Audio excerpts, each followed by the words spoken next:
Ang pinakabagong hero na si Hirara ay isang assassin. Siya ay nagdi-deal ng physical damage. At ang unang skill na explain ko sa inyo ay ang kanyang skill 2. Upon casting, magdadash ka ng isang beses.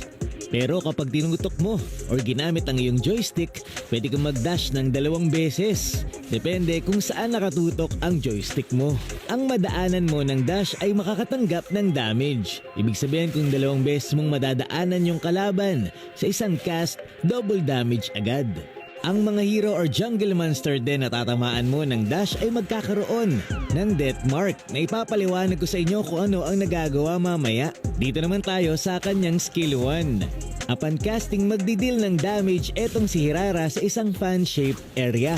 Pagka-click mo, may damage agad yung Crimson Sweep at pagkatapos ng short delay, magdidil pa ito ng isang damage na doble doon sa initial damage ng iyong skill 1. Ang hero or jungle monster din na tatamaan mo ng iyong skill 1 ay magkakaroon ng lure naman ito ng kusa. Okay, nandito na tayo sa exciting part. Ang kanyang skill 1 at skill 2 ay na-enhanced.